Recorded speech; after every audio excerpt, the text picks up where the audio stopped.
Presentation, I'm going to talk about simulation of fluid rock interaction using 4D synchrotron tomography and generative adversarial network, which is a deep generative model. So I start with a quick introduction, as I presume that most of you know the background on the fluid rock interaction. But basically, we all know that in the sediments close to the surface, we can have fluid flow through the cracks and open spaces. But what we trying to simulate is that what's happening deeper in the Earth, in the crystalline lithosphere, where there's no such a pathways and open spaces. Well, there are several evidence showing that when the fluids are in contact with rock, they can create their own pathway by generating a transient pore network as a result of the mineral reaction. And then fluid can move into the rock even if the rock is impermeable. And what we want to do, we want to simulate this reactive fluid flow. But the problem is that this pore network is only connected during the reaction.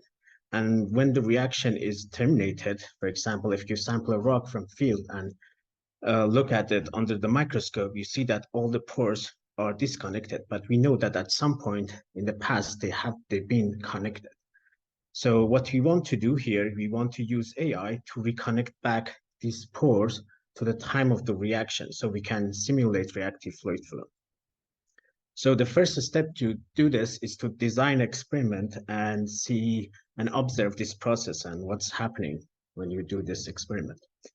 So for this, we did 4D tomography at the PSI synchrotron in Switzerland, where you have a high energy source and one of the fastest camera in the world to capture this dynamic.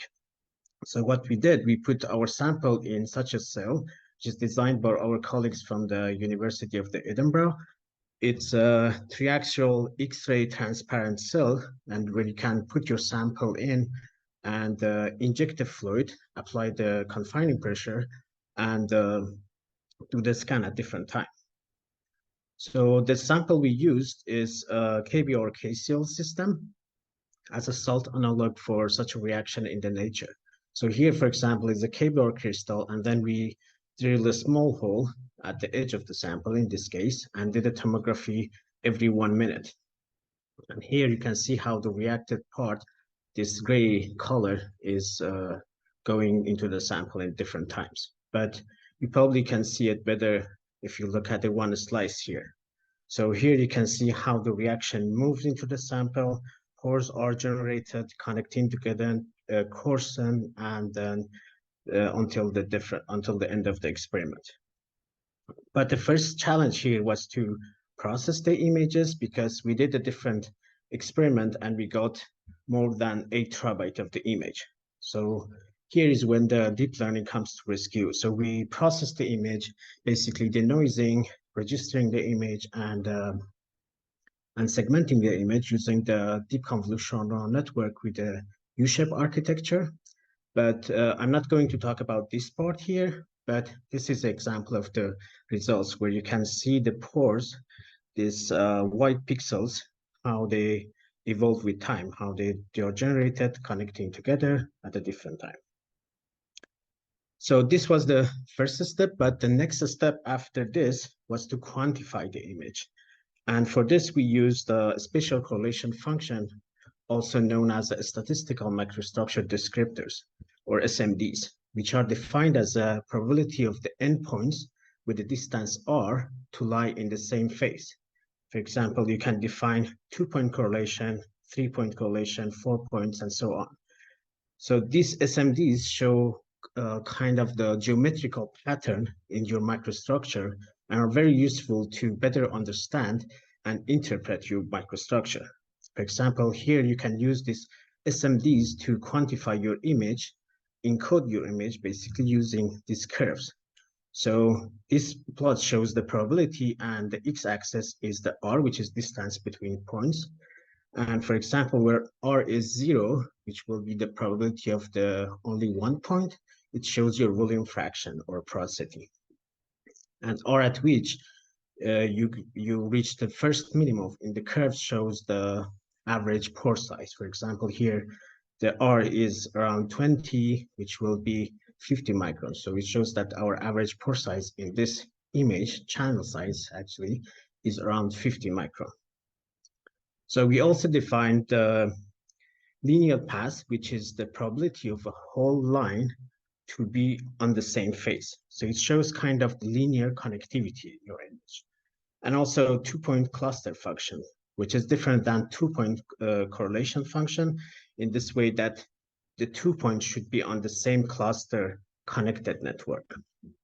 And here, for example, this plot shows that the cluster connectivity in this image is more than the linear connectivity.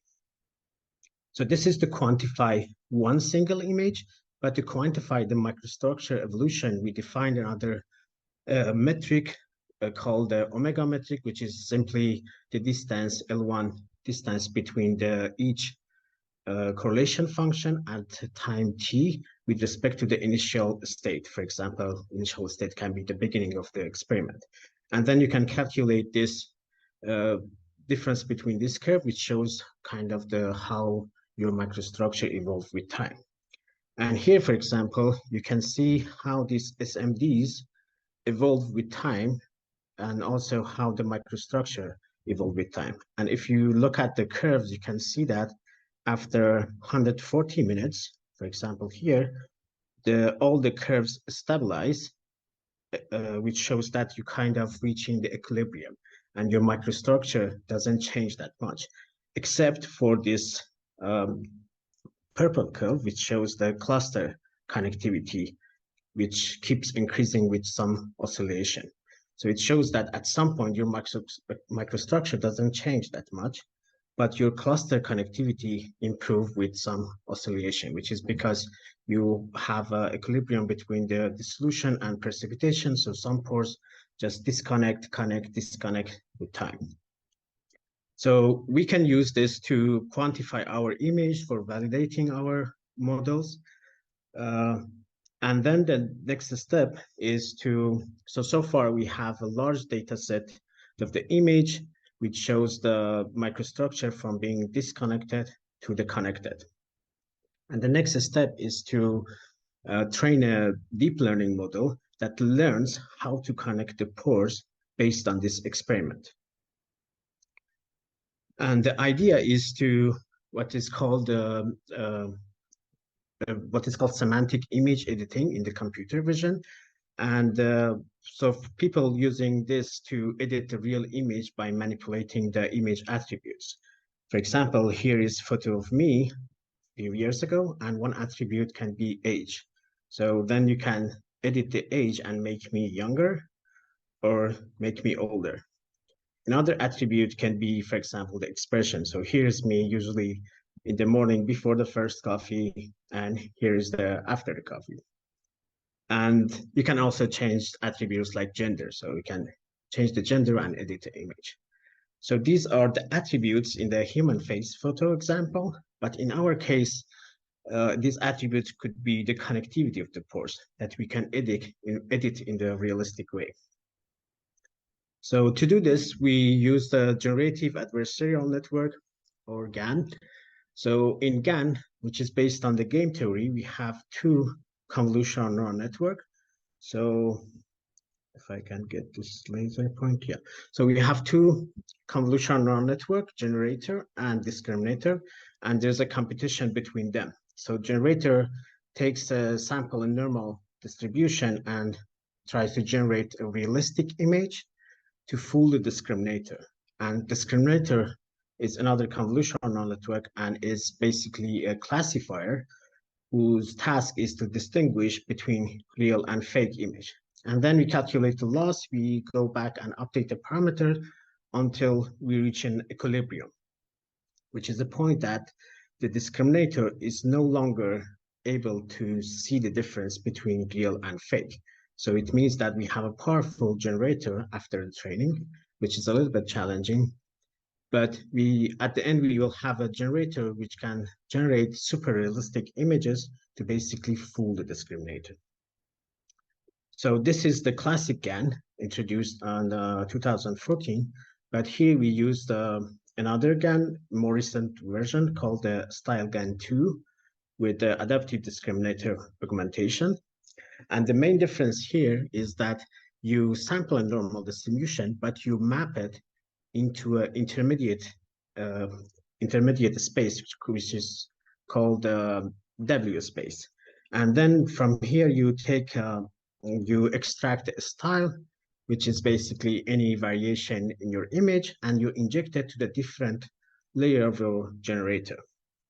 But the rest is the same. So we do this because these features are more disentangled in the W space, and which makes it way easier to edit an image based on different attributes. Another important things that is needed in this case is that we apply the perceptual path length, which is a regularization for the generator, and which makes sure that the generator has a smooth latent space. And it means that if you take a fixed size step in the W space, you will have the fixed magnitude change in the image. For example, if this is the very simplified illustration of the latent space, and if you have a smooth latent space, it means that if you take a sample from here and pass it through the generator, and it generates image with the isolated pores, and then if you take steps you generate image, you go to the more and more connected pores. So you have a smooth change in your latent space. It's not like that you take sample from here, it's connected, and then you take a sample from here and it's connected again. So the attributes are kind of organized in a smooth way in the latent space. And this is important for our case because the way that we edit the image is a two-steps way. So the first step is to invert an image into the latent space, and then we manipulate that into a specific direction to generate connected pores. But both these steps are challenging because, first of all, the generator in the GAN is not invertible.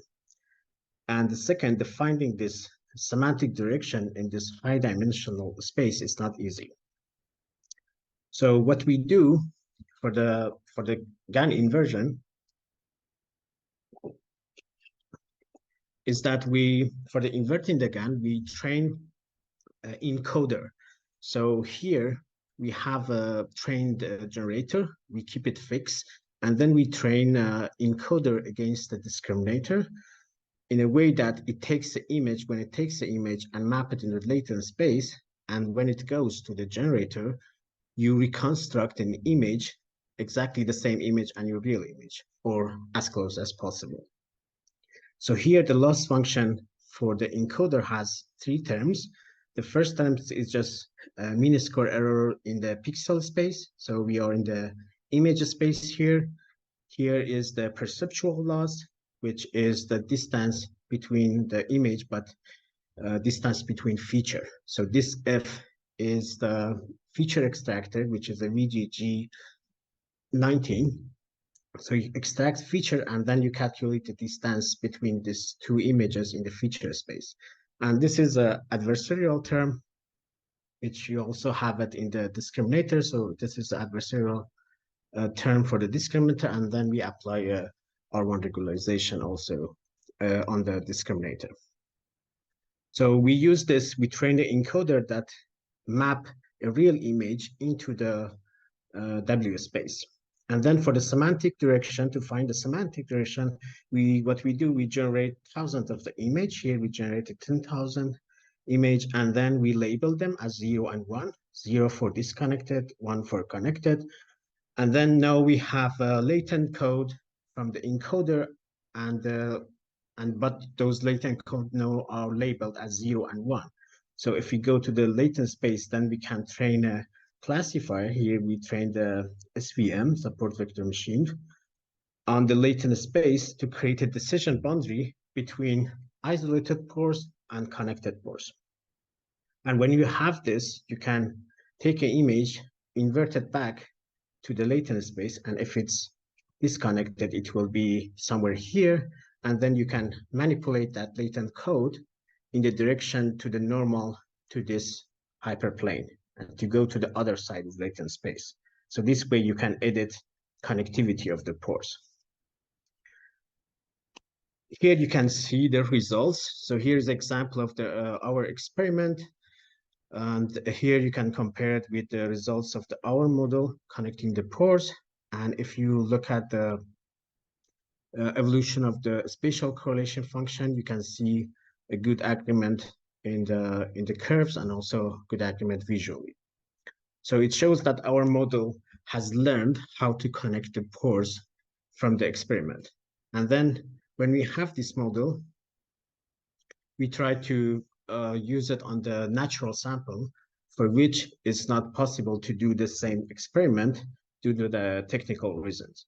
So our natural sample is the igneous rock from the Oslo Reef, which shows the feldspar replacement with a sharp interface. And this is, for example, a real image. This is segmented image from the backscatter electron image of this rock. And here is the reconstructed, so it's very close to our real image. And here is how our model can connect the pores. And this is another example that you can see. I think that the video is a little bit gets disconnected, but yeah, it respects also the anisotropy of the pores and it connects the pores.